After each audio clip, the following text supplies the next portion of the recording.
507장인데요. 우리 507장 3장 부르겠습니다. 저 북방 얼음산과 3절 만왕의 왕 된 예수 이 세상 오셔서 만왕의 왕 된 예수 이 세상 오셔서 만백성 구속하니 잠구주시로다. 저 보는 바람 따라 이 소식 퍼지고 저 바다 물결 따라 이 보름 전하자.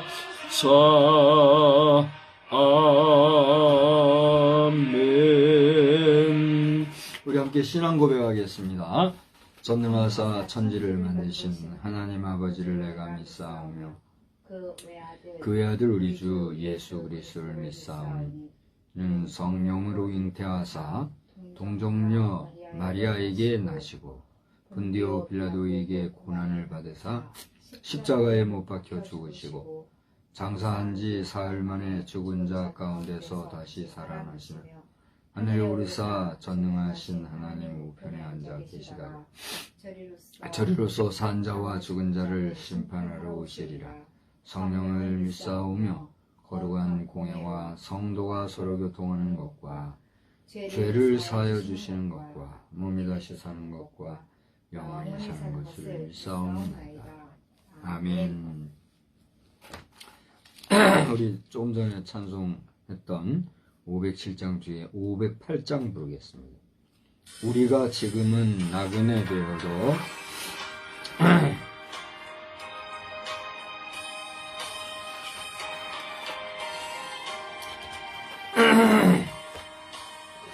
우리가 지금은 나그네 되어도 화려한 천국에 머지않아 가리니 이 세상 있을 때 주 예수 위하여 끝까지 힘써 일하세.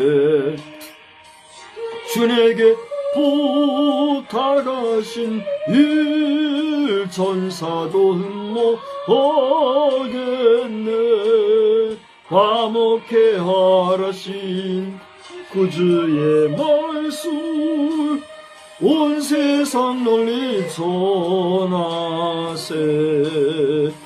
주 예수 말씀이 온 세상 만민들 흉악한 죄에서 떠나라 하시니 이 말씀 듣고서 새 생명 얻으러 이 기쁜 소식 전하세.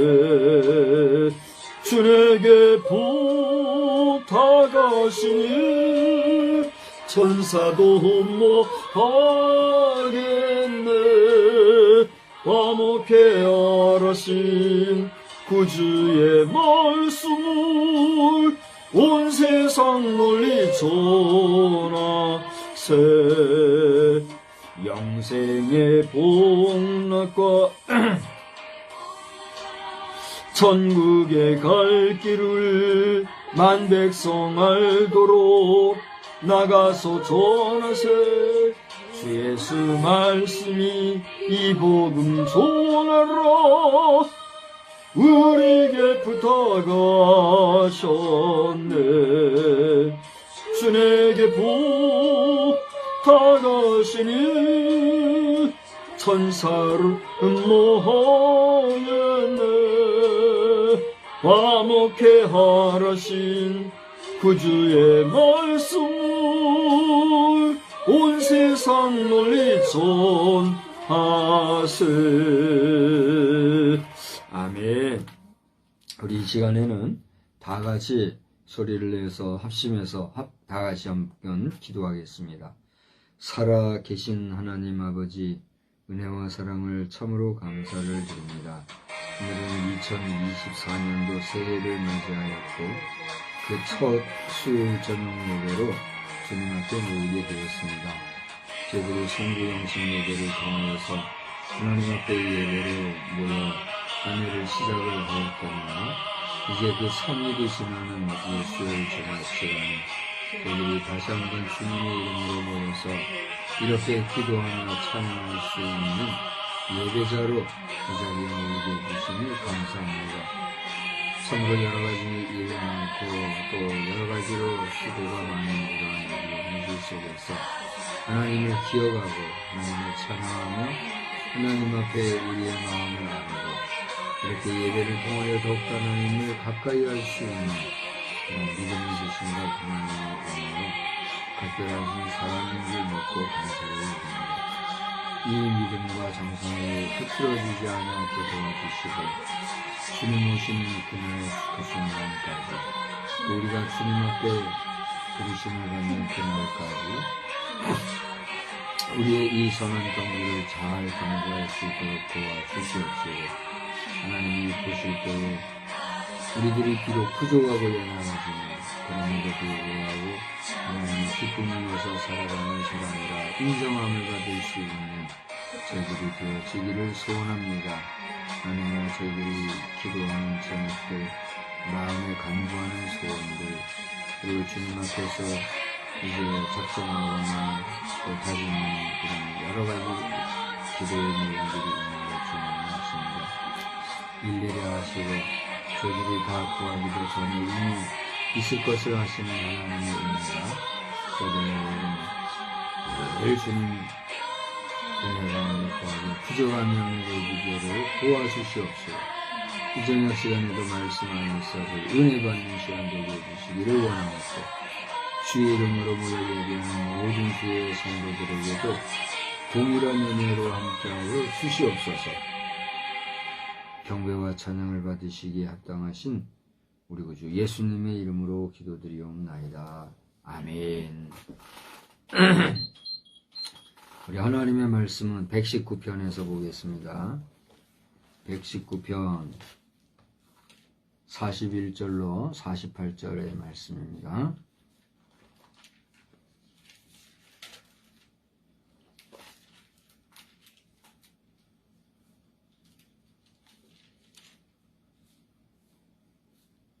다 찾으셨죠?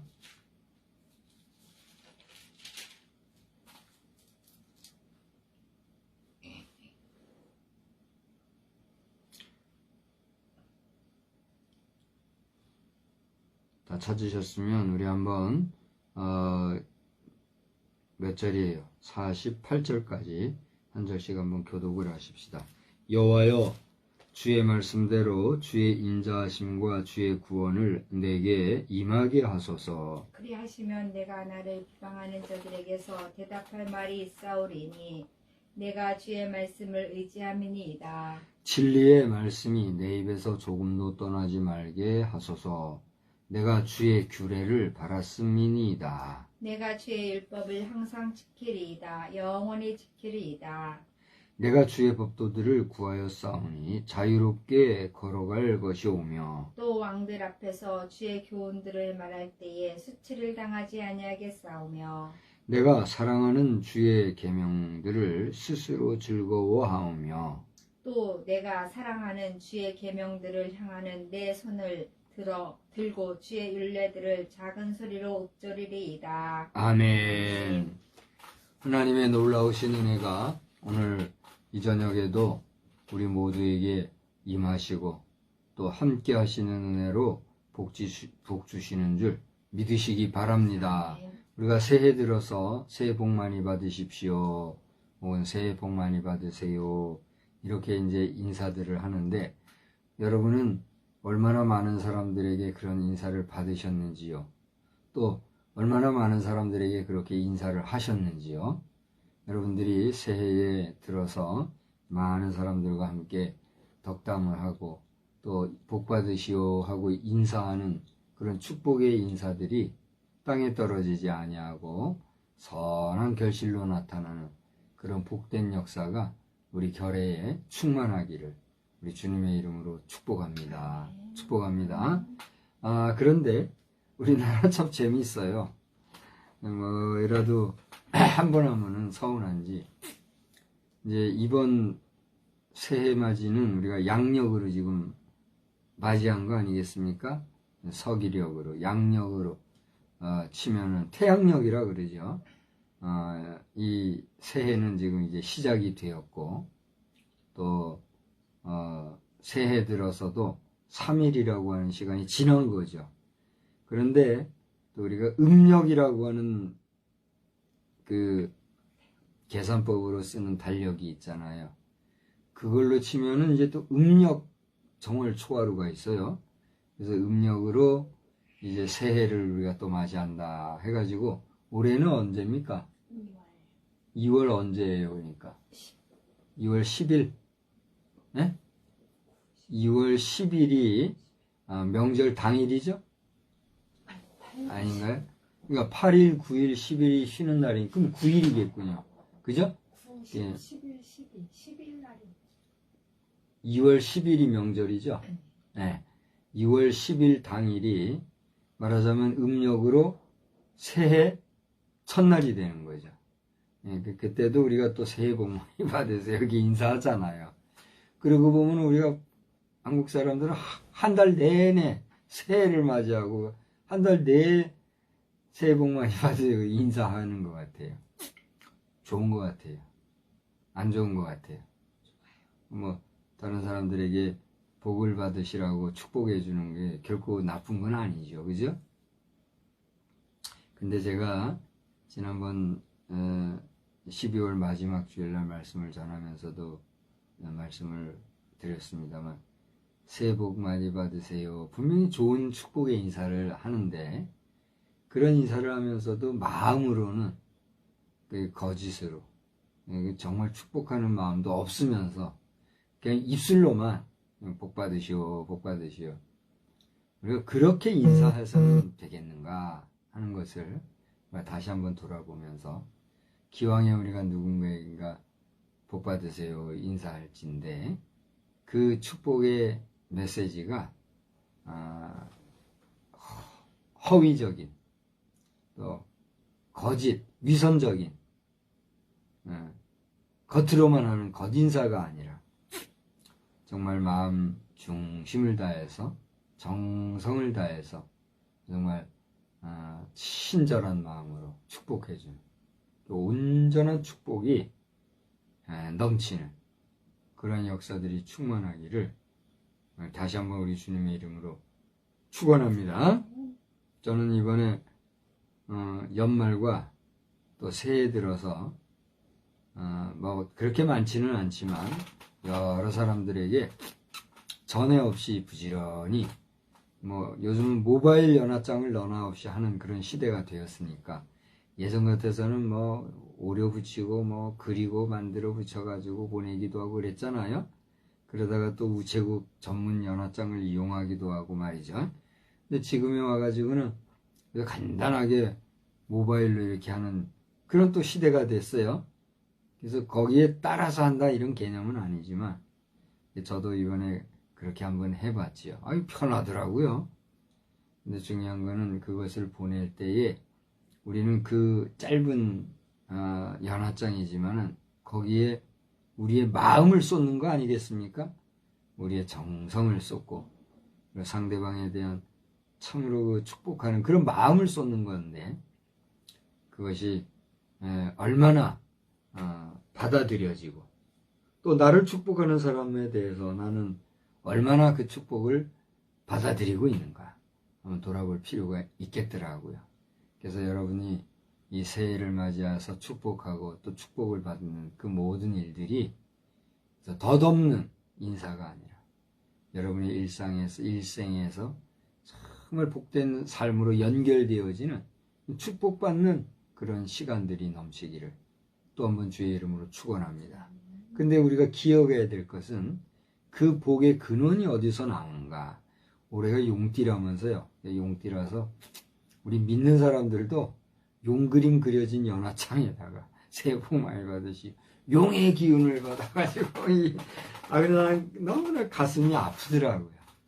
최소한 우리 믿는 사람들은 그런 건 좀 삼가해야 될 필요가 있거든요. 용이라 하는 것은 말하자면 허상이잖아요. 허상이 꿈의 그 동물이다 해가지고 상상의 동물일 뿐이잖아요. 그런데 성경은 이 용을 옛뱀이라고도 하였고 이 뱀은 마귀라고도 표현을 하고 있어요. 그래서 용을 마귀라 뭐 이렇게 우리가 도식적으로 이퀄 이렇게 말하는 것은 다소 무리가 있겠지만 그래도 성경이 분명히 용을 뱀과 마귀의 그 대명사로 이렇게 표현하고까지 있는데 모르면 모를까 아는 성도들로서 용의 기운을 받아 이렇게 하는 것은 우리가 신학적인 부분에서나 신앙적인 면에서나 되돌아보고 한번 좀 삼가하고 묵상하면서 조심해야 될 필요가 있다. 저는 이제 목회자로서 또 지도적인 위치에서 이야기하고 또 이것을 여러분 앞에 전하는 거예요. 목사가 그런 말 안 하고 누가 하겠어요? 넌 할 것 없이 용용거리는데. 에? 이게 제가 이제 아내하고도 그걸 뭐 여러 번 얘기해 봤지만 그 용의 그 처음부터 나오게 된 배경, 동기가 뭘까? 우리가 하늘에 떠다니는 구름을 보면요. 그 구름이 정말 다양한 모습을 볼 수가 있잖아요. 그죠? 최근에는 저 외국에서 어느 나라에선가 찍은 사진이 메타 그 포스팅으로 올라와 있는데 그게 장관이더라고요. 마치 불사조 있죠. 불사조가 이렇게 쫙 비상하는 듯한 그런 형상의 그림이 있더라고요. 찍혔더라고요. 그래서 그 사진 찍은 작가가 이거는 그 불사조의 모습을 하고 있다. 이런 얘기를 하면서 올린 게 있더라고요. 불사조라는 게 뭐예요? 그 또한 상상의 동물인 거잖아요. 세상에 죽지 아니하는 생명체가 어디에 있겠습니까? 그죠? 죽지 아니하기 위해서 인생은 고래로 이 죽음의 문제를 계속해서 해결해 보려고 애를 쓰지만 이미 우리가 알고 있는 대로 죽음이라고 하는 것은 무엇의 결과로 우리 인생이 받아들이게 된 거예요? 받게 된 거예요? 죄의 결과로 받아들인 거거든요. 하나님께서는 당신의 형상대로 사람을 만드셨고 또 그 사람을 통해서 영광 받으시고 그 사람에게 하나님의 사랑을 베풀어 주고 싶어 했지만 당신이 지으신 그 사랑과의 관계성 속에서의 제한을 두시는 거죠. 그 제한을 왜 두셨을까요, 하나님이? 뭐 여러 가지로 해석할 수 있겠지요만은 그것은 하나님의 절대 영역과 또 하나님이 만드신 피조물이 같을 수는 없거든요. 같을 수 없는 그 한계를 분명하게 하기 위해서 하나님께서는 우리 인생에게 그 한계를 정하셨고 또 그것을 순종하게 하시는 그런 하나의 우리 인생에게 과제를 부여했단 말이죠. 그것은 뭐 지켜도 되고 안 지켜도 되고 그런 게 아니면 그건 반드시 지켜야 된다. 그거 지키지 못하면 넌 어떻게 될 것이다. 죽을 것이다. 그게 하나님의 뜻이었거든요. 하나님의 계획이고 섭리고 하나님이 작정하신 거고. 그런데 그 부분을 집요하게 파고 들어와 가지고 인간에게 하나님의 그 권위를 가볍게 여기고 없이 여기고 깨뜨려 버리게 한 게 뭐예요? 그게 마귀인 거예요. 마귀 옛 뱀, 거짓의 아비라고도 하고 용이라고도 한단 말이에요. 용의 기운을 받으면 어떻게 되는 거예요? 결국은 뭐 어떻게 가는 거예요? 멸망길을. 그래서 이 이야기를 안 믿는 사람이 받으면은 기가 막힌 거예요. 너 이제 큰일 났다. 너는 용의 기운도 못 받을 거고 너는 뭐 용이 될 만한 그런 그릇도 못 될 것이고 하면서 막 하겠지요. 그러나 하나님을 알고 나면 그 용마저도 비틀 수 있는 용마저도 말이죠. 우리가 제어할 수 있는 힘을 가진 하나님의 사람으로서 하나님이 주시는 능력으로서 우리는 하나님의 그 주신 능력 안에서 만물을 다스리는 용까지도 우리가 치리할 수 있는 능력의 사람들이 될 줄로 믿습니다. 아멘. 그런 사람들이 우리가 되어야 되는데 하나님은 잠깐 계세요. 용용 거리는 어리석은 우리 인생이 안 돼야 돼요. 특히 성도들 조심해야 돼요. 항상 말 조심하고 내가 하는 말이 이게 정말 이렇게 말해도 되는 건가. 항상 하나님을 생각하면 이런 부분에서도 신중해질 수 있는 거죠. 삼가할 수 있고. 여러분 아무쪼록 용의 기운으로 여러분이 복받고 용의 기운으로 힘을 얻는 것이 아니라 복의 근원이신 하나님이 복 주시고 그 하나님이 능력 주시는 은혜 안에서 여러분의 삶이 풍요하고 풍성하고 넉넉한 삶으로 충만한 역사가 넘치는 올 한 해 되시기를 주의 이름으로 축원합니다. 이미 오래전서부터 뭐 주식을 하네 무슨 뭐 금융계에 있는 사람들 또 경제 관련자들 경제 전문가들 이런 사람들을 보면은 내년이 어려울 것이다 뭐 지금 빚이 너무 많다 또 뭐 이런저런 얘기를 하면서 걱정스러운 얘기하고 얼마나 한숨 짓는 얘기들도 많잖아요. 그러면서 또 한쪽에서는 이 주식을 사야 대박 납니다. 이것은 내다 팔아야 되고 이것은 또 반드시 뭐 빚을 내서라도 구해야 합니다. 이거 막 너나 것 없이 경제하면은 뭐 머리를 싸매고 우리가 민감해지는 그런 현실을 지금 살고 있지 않아요? 이러한 때에 우리가 일상에서 성실하게 사는 삶도 중요하겠지만 하나님이 주시는 능력으로 우리가 우리의 삶을 경주하는 삶은 더 중요하다는 사실을 알고 하나님의 그 구원의 은총, 구원의 은혜의 날개 안에서 구원받은 성도들로서 구원에 합당한 삶을 살아갈 뿐더러 풍성한 삶의 주인공들이 다 되시기를 우리 주님의 이름으로 축원합니다. 오늘 본문의 내용은 지난 주일 낮 시간 또 송구영신 예배 시간에 제가 같은 본문으로 삼은 내용이에요. 오늘 저녁에 또 한 번 제가 이 말씀을 그러면 이제 연말과 연시 송구영신 예배까지 같은 본문으로 3번이나 지금 내가 하고 있는 거예요. 시편 어디요? 119 시편 119 몇 절? 42 119 사이 제가 아직 119 우리 종합 상황실에 방문을 못했는데 기회가 되면 또 기회를 만들어주면 좋겠어요. 가서 한번 또 인사도 하고 그렇게 하면 좋겠어요. 어쨌거나 우리 119 소방당국자들과 또 119 구급대원으로 수고하시는 모든 분들의 수고에 대해서 다시 한번 경의를 표하고 여러분의 수고에 박수를 보내며 격려와 또 응원의 말씀을 전하는 바예요.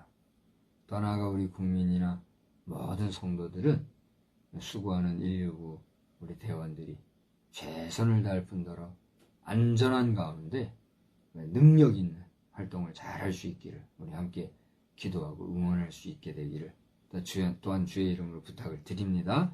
우리 119 요원들 여러분 자신도 대충 하려고 하거나 얼렁뚱땅하거나 뭐 어영부영 하려고 하는 게 아니라 철한 사명을 가지고 정말 여러분들의 그 헌신으로 우리 일반 국민들이 편안한 마음으로 살아간다는 거기에 대해서 보람과 긍지심을 갖고 최선을 다해 주시기를 또한 주의 이름으로 부탁드립니다. 우리 하나님 한번 우리 119 소방대원들을 향해서 우리 한번 격려의 박수 한번 합시다. 이거 공식적으로 격려 박수 하는 거예요.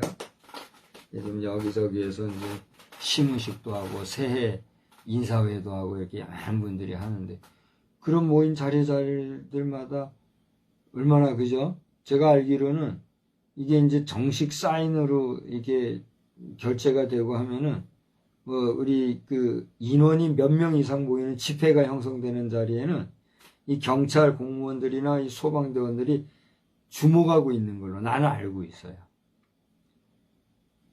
내가 뭐 법령 몇 조에 뭐 이런 게 있다면 이런 것까지는 몰라도 귀동량으로 아는 바로는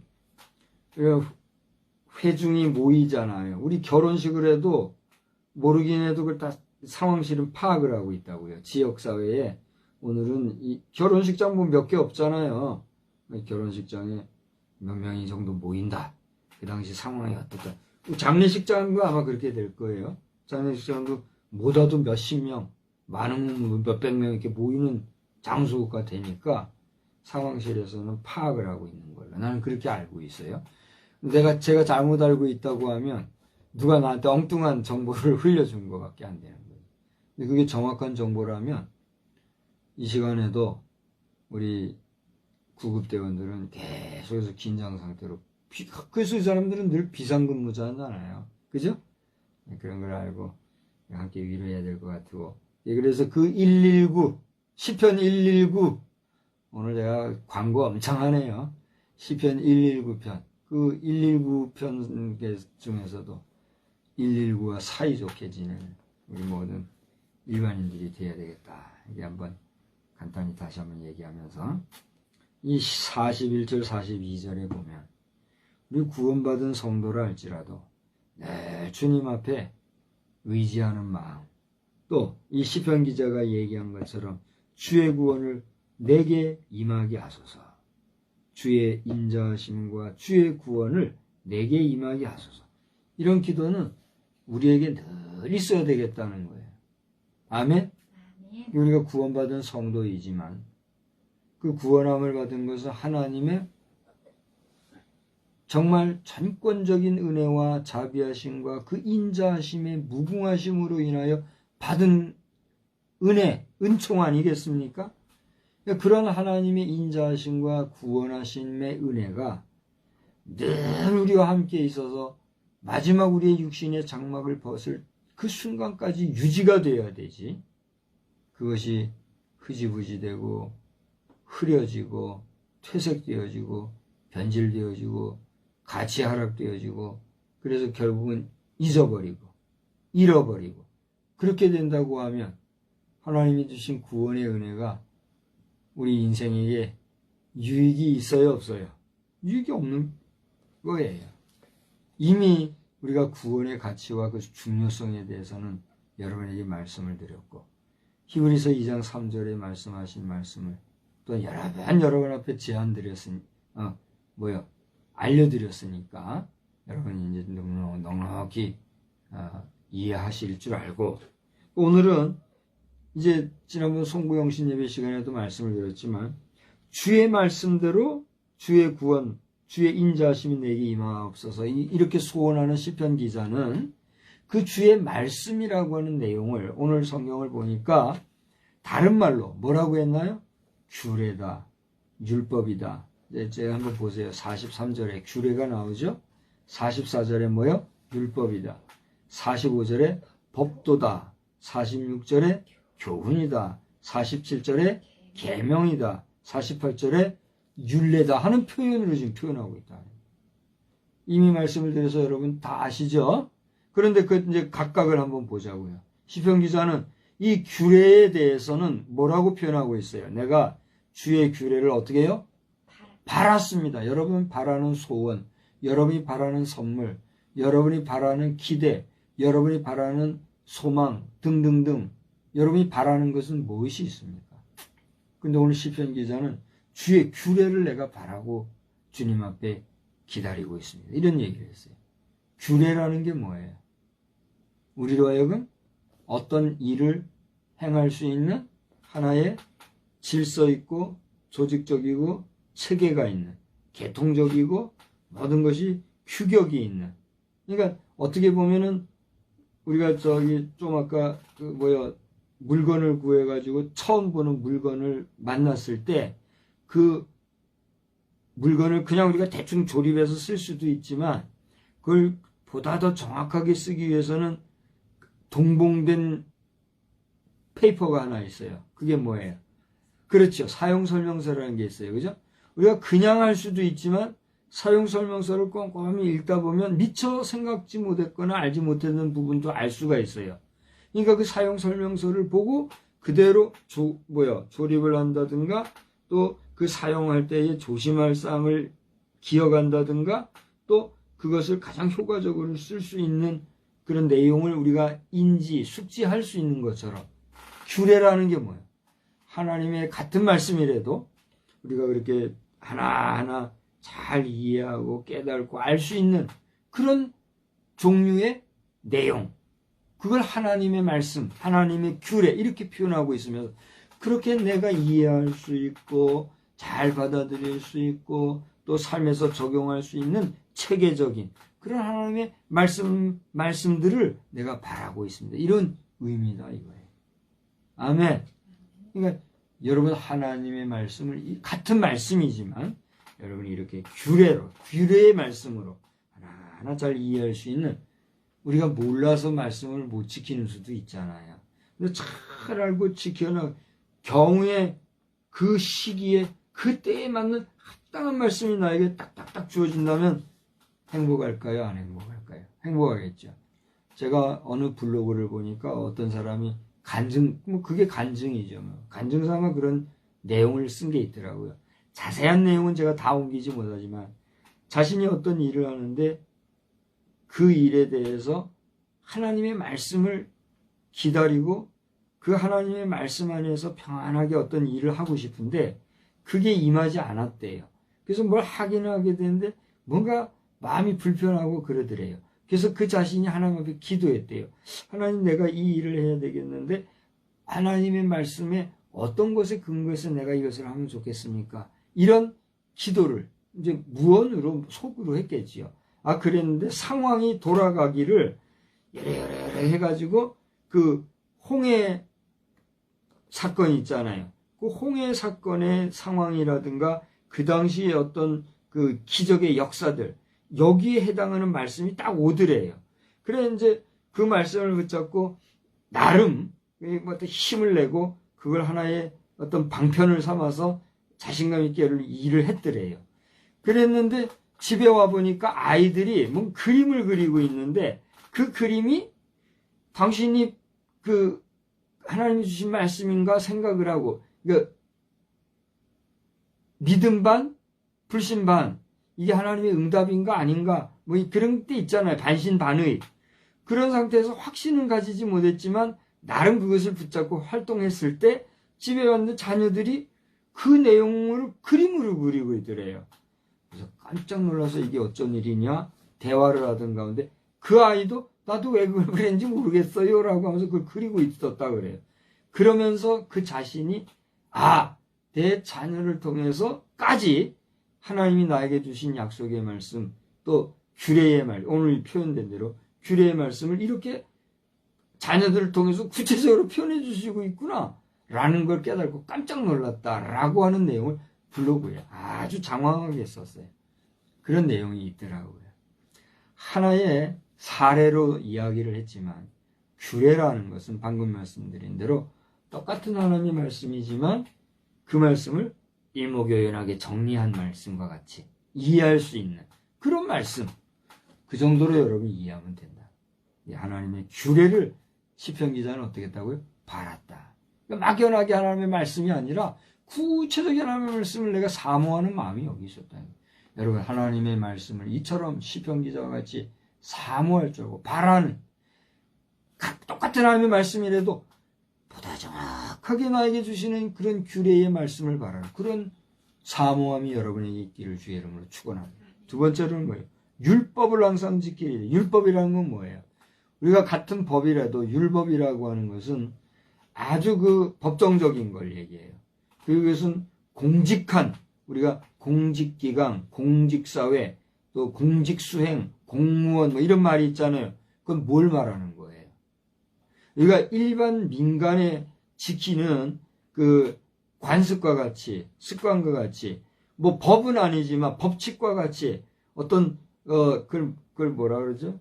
국룰이라 그러죠. 우리가 뭐 요즘 국룰이라는 말을 쓰더만요. 뭐 어쩌고저쩌고 하면서 이건 국룰이지 그러면서 우리 젊은이들이 그런 얘기를 하잖아요. 그런 것처럼 법은 아니지만 국룰과 같이 우리가 어떤 때는 이거를 지키는 것과 같은 이런 것이 있잖아요.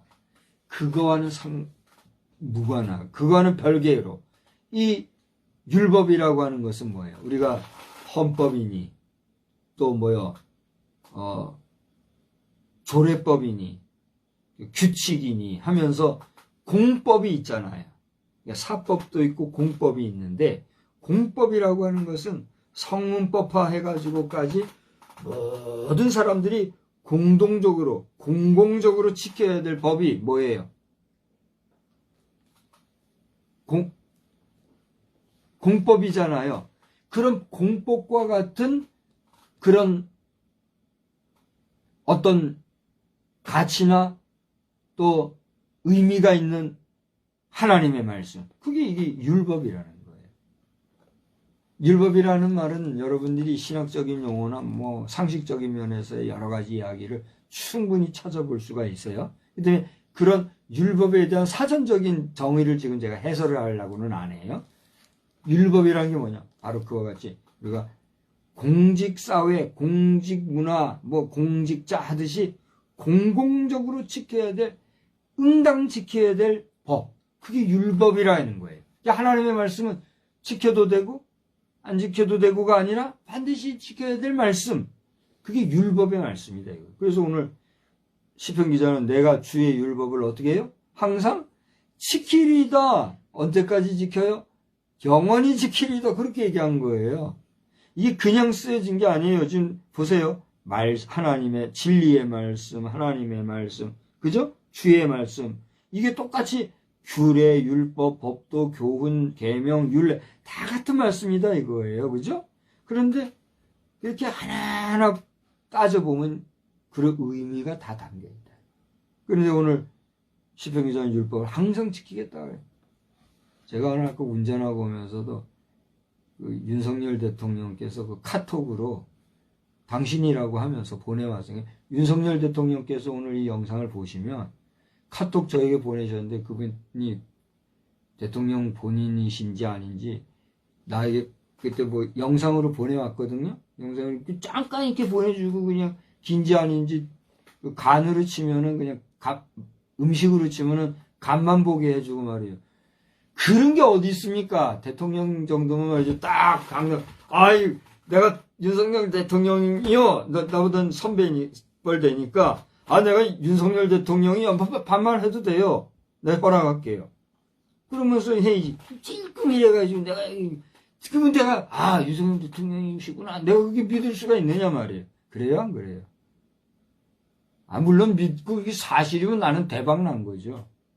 나 같은 사람을 대통령이 만날 일이 얼마나 있겠어요. 근데 그렇게 했다면 난 기가 막힌 거예요.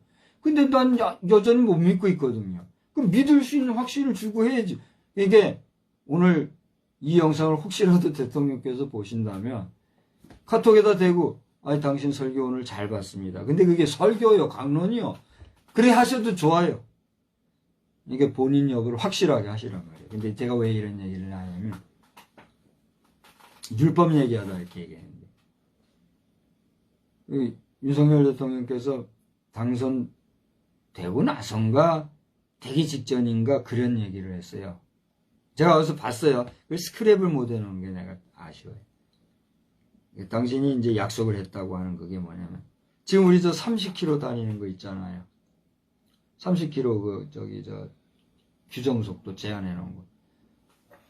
제가 어딘가도 썼지만은 우리 국민의 에너지를 그냥 속박하는 법이다 이런 얘기를 내가 했단 말이에요. 그 피해 당사자의 부모나 그 자식을 잃었던 그 가정의 쓰라린 마음이야 우리가 어떻게 다 위로를 할 수 있겠어요. 그죠?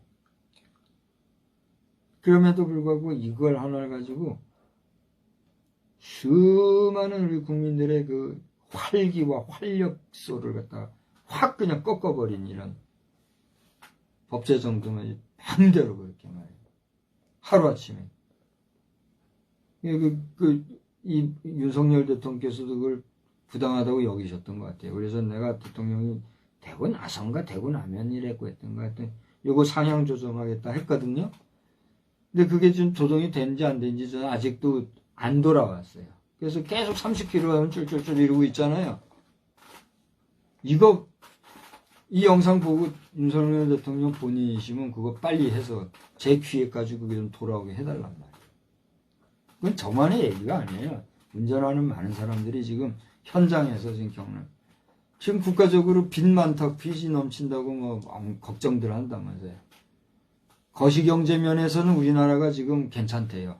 회복도 되고 앞으로도 더 좋아질 거가. 그런데 체감 경제, 우리 서민 경제, 일반 국민 경제는 지금 엉망이잖아요. 벌벌벌 떨잖아요. 그렇지 않아요? 그런데도 보면 뭐 소비가 장난이 아니에요.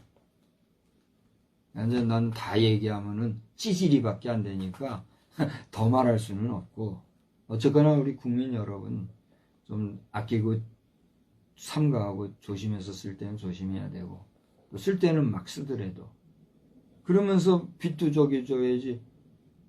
자, 너무 딴 얘기로 갔어요. 아무튼 지간에 율법이라는 것은 그 공적인 기능이 있고 꼭 지켜야 될 이런 건데, 시편 기자는 내가 그걸 지키겠습니다 이런 약속을 하면서 얘기하겠다니.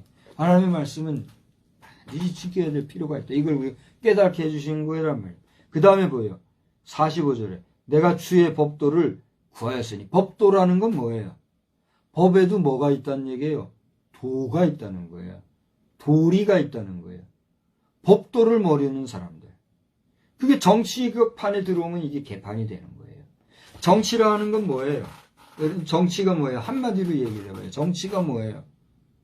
바르게 이끌려는 게 정치잖아요. 그죠? 그러면 바르게 이끄는다는 거는 뭐예요?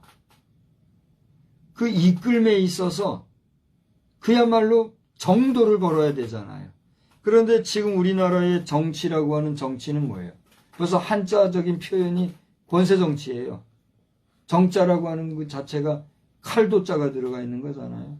권세, 권력만 가지면 되는 줄 알고, 그럼 권력이 있어야 이끌고 다스리고 할 수가 있다고 생각하는 이런 사상과 의식의 도리를 가지고 있으면 어떻게 돼요? 그 자리에 가면 개가 되는 거예요, 개가. 그래서 의회의 전당인 국회에 가서 국민의 대변인으로서 국회의원이 되어서 국무 활동을 잘 하라고 그렇게 보내놨더니 국개가 돼가지고 젊은 것들 가운데는 지금 뭐 비트코인 가지고 멋있었던 사람도 있다면서요. 그게 사람이요, 그게? 응? 내 이름을 대면은 깨갱거릴까봐 이름은 안 될 거예요. 김아무개 말이에요. 응? 남대문에 남자를 쓰는지 뭔지 모르겠지만 말이에요. 나라 국자를 쓰는지 국가 국자를 쓰는지 모르지만 난 그 이름은 안 되려고 그래요. 그런 자가 들어가는 그런 사람 말이에요. 아닌가?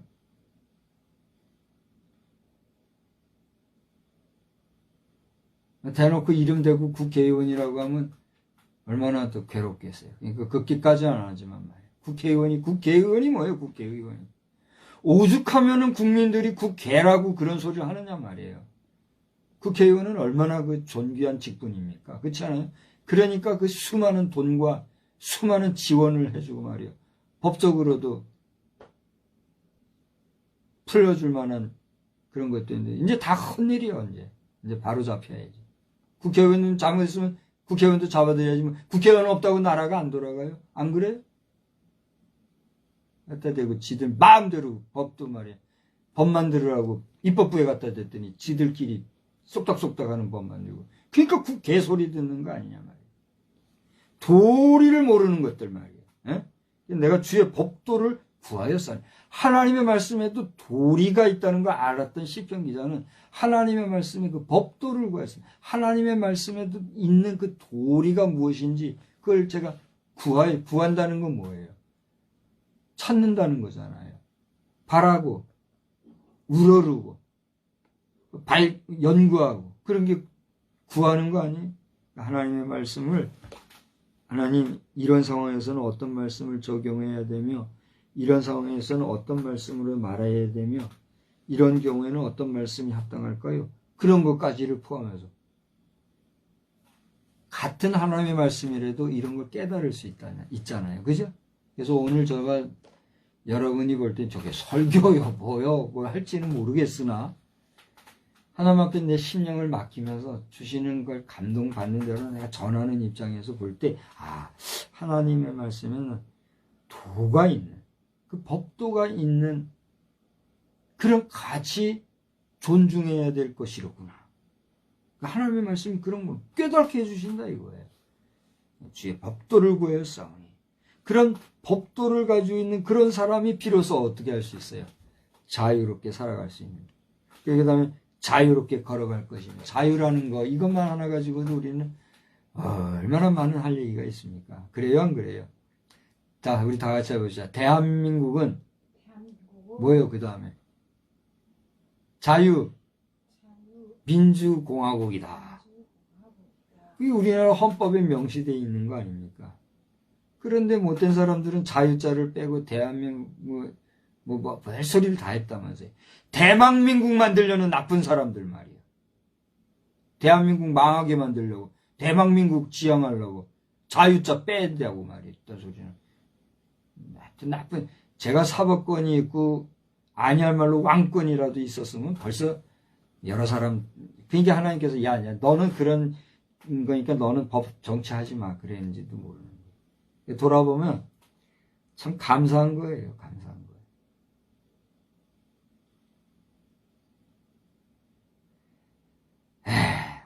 근데 이제 설교 비평가들 가운데는 오늘 저기 하는 이런 얘기를 가지고 이제 분석하면서 저게 설교요 뭐요 막걸리 한잔 했나 왜 저래 저런 사람들도 있을 거예요. 딴소리들 하지 말고 하나님 말씀 잘 귀 기울여야 해요. 자, 그 다음 보세요. 교훈이라는 표현을 또 하고 있어요. 46절에 또 왕들 앞에서 주의 교훈을 말할 때에 수치를 당하지 않으겠사오며. 자, 여기 보세요. 오늘 시편 기자는 주의 말씀을 나에게 임하게 해주십시오. 그러면 내가 왕들 앞에서 주의 교훈들을 말할 때 수치를 당하지 않겠습니다. 이렇게 연결이 되고 있는 거예요. 이 문맥을 여러분 잘 읽어보면 말이에요. 그 앞에서 율법, 법도, 교훈 쭉 얘기하면서 오늘 여기 저 46절에서는 그렇게 얘기했다 이거예요. 내가 왕들 앞에서도 하나님의 말씀, 교훈이라는 건 하나님의 말씀이라고 그랬잖아요. 하나님의 말씀을 말할 때에 수치를 당하지 않을 겁니다. 뭘 알 때에 내가 공법으로서의 율법을 알고 내가 도가 있는 법도를 알고 세미한 규례를 내가 잘 알게 되면 왕 앞에서도 내가 그 말을 할 수 있어요 없어요? 말할 수 있어요. 하나님의 말씀에 이런 것이 있습니다. 윤리도덕적으로 하나님의 말씀이 이래서 이건 해야 되고 이건 안 해야 됩니다. 당당하게 말할 때 왕이라도 어떻게 해야 돼요? 들어야지. 왕은 무조건 명령권자면 되는 게 왕입니까? 아니잖아요. 대통령은 명령권자예요. 명령을 실행할 자예요. 당연히 실행돼야 되지만 대통령에게는 주로 명령이 있지 그거를 시행할 위치에 있지는 않잖아요. 대체로 대통령은 명령을 하는 사람이지. 왕도 그렇잖아요. 그죠? 이거 왕과 대통령과 같은 한 국가의 최고 지도자라는 것은 모든 국민들, 백성들에게 지시하고 지휘하고 컨덕터가 그런 거잖아요. 컨덕터가 지휘하는 위치에서 연주하는 사람들이 이러시오 저러시오 하면 거기서 연주자가 이러시오 하면 이러고 저기서 저러시오 하면 저러고 그렇게 춤을 추는 게 지휘자예요? 아니잖아요. 컨덕터는 어떤 사람이에요? 이렇게 하면 모든 멤버들이 어떻게 해요? 이렇게 해야 돼요. 컨덕터가 요래하면 어떻게 해야 돼요? 이렇게 그 위치에 있는 게 컨덕터 지휘자잖아요. 대통령이나 왕은 그 컨덕터의 위치에 있는 거란 말이에요. 그래요 안 그래요? 이건 그런 사람이지만 그 사람 앞에서도 하나님의 말씀을 이렇게 제대로 전하면 어떻게 돼요? 이거는 뭐라고 했어요? 내가 왕들 앞에서 주의 교훈을 말할 때 수치를 당하지 않겠사오며. 당당하게 말하고 정당하게 말하는데 그 말하는 사람에게 누가 뭐라고 하겠어요?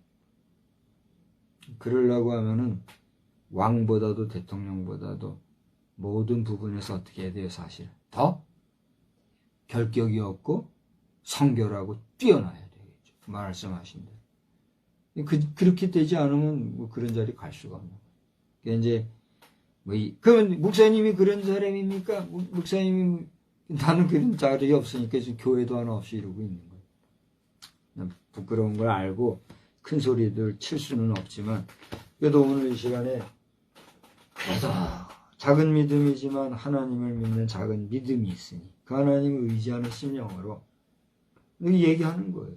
좀 전에 윤석열 대통령 님이라고 하는 건 너무 간지러워서 안 돼요. 하려면 대통령 각하 이렇게 해야지. 아유 대통령님 그러지들 마요. 저 돌아가신 김영삼 대통령께서 그 시대부터 각하 소리 하지 말라고. 그래 님자 붙이고 그랬는데 그 아드님이신 우리 김현철 교수님께서도 이 영상 보시면 제가 하는 이 이야기는 그저 그렇지 하고 인정해 주시고 그렇게 가면 좋겠어요. 대통령님 그러는데 얼마나 듣기 싫고 간지러운지 그래요. 그럼 일본 문화 어쩌고 그러면서 가까이 하면 안 된다 이래가지고 님자 붙이고 그러는데 사실은 대통령자에 벌써 그게 다 들어있는 거잖아요. 그래서 저는 대통령께서 이렇게 이 정도만 해도 된다고 보는 거죠. 그래서 저는 어디도 그렇게 하려고 지금 하고 있고 글이나 말에 그렇게 하는 거예요. 우리 윤석열 대통령께서도 제 이 논리를 보시면 틀렸으면 카톡으로 왜 당신 그런 소리 하냐고 얘기하시란 말이에요. 어디 안 가니까. 어디 가도 다 아실 거 아니에요. 그렇잖아요? 올해부터는 어쨌거나 대통령 님거리지들 마시고 님거리는 그런 사람들은 하여튼 어쨌거나 뭐시야. 이번에 저 권영세 통일부 장관이셨죠. 그분이 저 이승만 기념적인 신임 회장이 되셨거든요. 그 취임인사 하시면서 말끔하다 대통령님. 이승만 대통령 싫어하거나 존경 안 하는 대한민국 국민이 어디 있어요. 그 간첩 뿌락지들이나 나쁜 좌파주의자들은 다 이승만 대통령 싫어하지.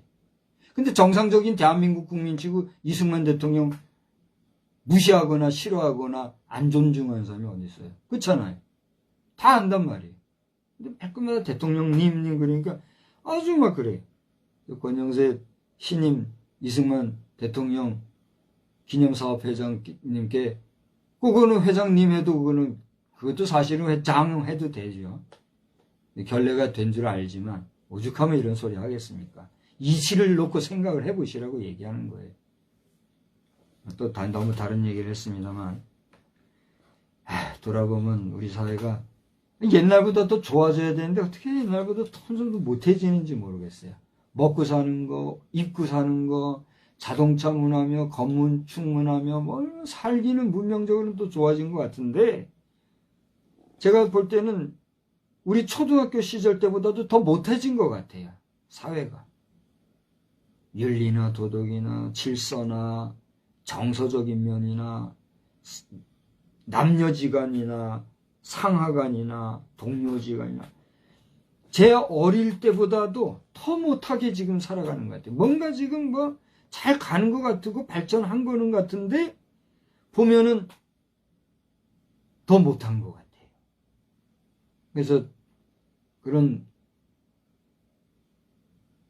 울분과 공분이 좀 섞여서 어떻게 보면 사적인 감정도 솔직히 섞여서 이렇게 메시지가 전달이 돼서 안 됐는데 하나님의 말씀을 가지면 왕들 앞에서도 당당할 수 있다. 그거예요. 너무 시간이 또 많이 가니까 여기까지만 할게요. 하여튼 여러분들이 그 다음에 이제 보세요. 다시는 제가 이 본문 안 찾을 때요. 시편 119 사이 좋은 사이가 되시고 이 말씀을 좀 잘 읽으시되 계명과 율례 이런 모든 다 하나님의 말씀들이에요. 그러니까 이 말씀들을 깊이 묵상하면서 어쨌건 하나님의 말씀을 사모하고 그 말씀을 붙잡고 귀하게 여기며 살아가는 가운데 여러분의 영혼의 문제며 육신적인 문제며 삶의 문제 모든 문제들이 용의 기운 받아서 번창하는 것이 아니라 용이 가로막고 있고 그 용의 그림만 봐도 벌써 기괴하고 말이죠. 막 징그럽고 그렇잖아요. 무슨 그게 인간에게 있는 기운마저 다 빼가는 그런 그림이잖아요. 그거 보면서 그것은 퇴치할 수 있는 용기와 하나님의 말씀에 굳센 무장을 가지고 저 에베소서에 나오는 말 서서 진리의 띠를 띠고 의의 흉배 붙이고 평안의 신을 신고 또 그건 뭐예요? 네? 구원의 투구 쓰고 성령의 검 가지고 나아갈 때 악한 마귀 덤벼들지 못하고 주의 용사가 되어서 범사의 용의 세력도 물리치고 용의 기운이 아닌 하나님의 성령의 능력으로 여러분 백전백승 하게 될 줄 믿으시기 바랍니다. 그리고 연전연승 승리하는 여러분의 삶이 되기를 주의 이름으로 축원합니다. 더 나아가 북한 공산 괴뢰도당들이 착각해가지고 대한민국을 향해서 획책을 하게 됩니다. 사정 보지 말고 사정 볼 거 없이 우리는 총알 바지로 나간 사람들이잖아요. 크레모아 이제 생각났어요. 저 보세요. 우리 그때 여행 갔을 때 내 말 하려고 생각 안 난 거. 크레모아 봐봐요. 크레모아 크지도 않아요. 한 요만해요.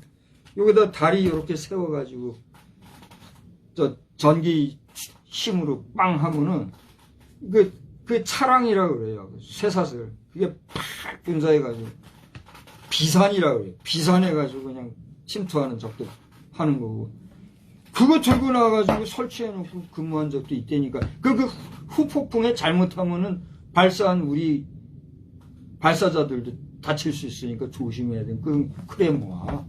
에? 왜 그런 크레모아 얘기할 때 했죠? 그런 말 그래 그런 쪽에 총알 가지고 나간 그런 삶도 살았는데 그런 사람으로서 나라를 위해서 생각하면 기가 막힌 거다. 우리 국민들 한 사람 한 사람 하나님의 말씀 귀한 줄 알고 하나님의 말씀 안에서 승리하고 용의 힘으로가 아니라 하나님의 말씀으로 비상하는 우리 북한 공산 괴뢰도당 당신들 착각하지 마요. 네. 그런 사람이 얘기하는데 초전박살이라는 말이에요. 초전박살. 한 방 맞아도 맞았으면 거기서 끝날 게 아니라 심한 말 한번 쓸게요. 개박살을 내서 다시는 일어나지 못해. 그렇게 해야지. 신원식 장군 국방부 장관께도 희망을 걸고 있어요. 빈말만 대지 말고. 신원식 장관에게 삿대질하고 덤비는 사람들 그 간첩이라고 봐도 돼요. 최소한 간첩 똥을 튄 사람들이라고 봐도 돼요. 대한민국이 잘 나가야지. 허접한 공산주의자들에게 흐지부지 되면 안 돼요. 조선민주주의 인민공화국 만세 하고 외치는 게 그냥 외친 줄 알아요? 잘 돼서 사회좋게 가야 된다. 그거 모르고 말이죠. 속된 말로 개판을 하면 박정희 대통령 그랬잖아요. 미친 개는 몽둥이로. 나는 그런 소리까지는 안 해도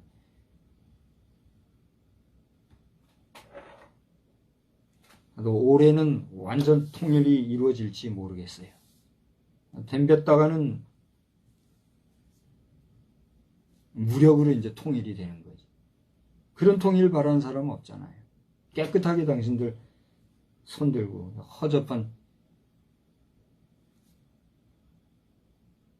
무기 몇 개 가지고 이렇게 하지 말고 하나님 두려운 줄 알고 살아야지. 무신론 공산주의자들 허접하게 말이야. 자, 여러분 복된 새해 용의 세력들마저도 깨뜨리고 일어서는 골기하는 승리하는 복된 2024년 되기를 주님의 이름으로 다시 한번 축원합니다. 축원합니다. 기도합시다. 하나님, 우리가 살면 이 세상에서 얼마나 살겠습니까? 오늘 태어난 아이들이 있다면 100세 시대를 치면 그 아이는 100세를 살 것이요. 오늘 현재 99세의 나이에 있는 자가 있다면 그의 살 날은 1년밖에 안 남았을 터요. 좀 더 산다 해서 120년, 200년, 300년을 산다 할지라도 우리 인간 세계에서 무두셀라처럼 오래 산 사람이 없었고 또 앞으로 사람이 1000년, 만년을 산다 할지라도 영원 전서부터 영원 후까지 온 산넘한산과 우주의 창조주 되신 하나님 앞에서 인생이 어찌 감히 하나님 앞에서 머리 숙이지 아니할 수 있겠습니까? 그런데 용을 팔고 용을 불러대며 용의 이름으로 축복하는 이런 세상 속에서 2024년도 새해가 밝았고 오늘은 벌써 3일이 되었습니다. 이 2024년도에 대한민국에서는 또 국회의원을 새로 선출하기 위해서 투표가 있는데 이제 100일도 남지 않냐는 98일 목전을 저희들이 당하게 되었습니다.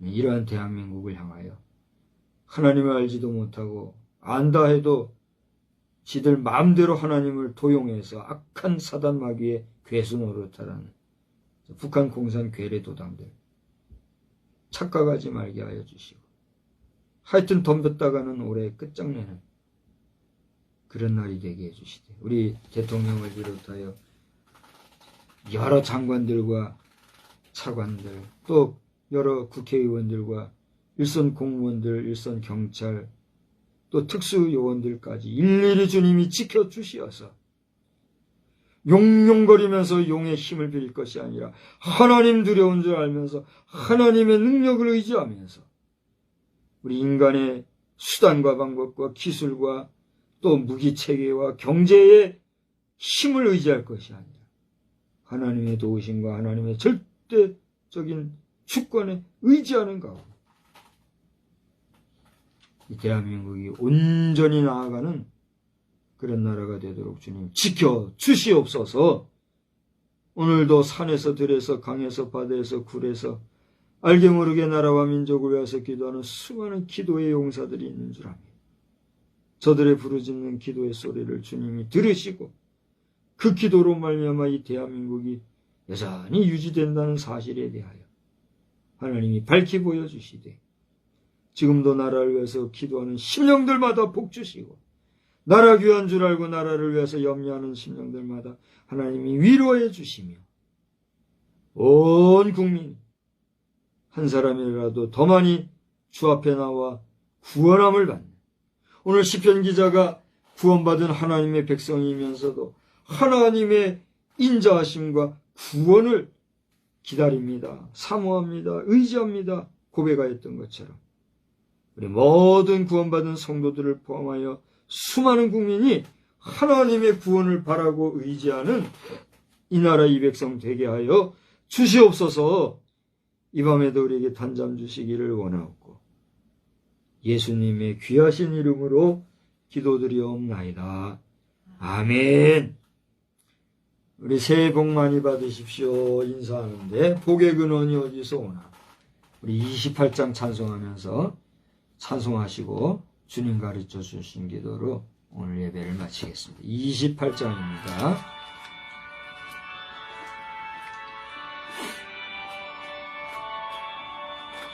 복의 근원 강림하사 찬송하게 하소서. 한량없이 자비하심 측량할 길 없도다. 천사들의 찬송가를 내게 가르치소서.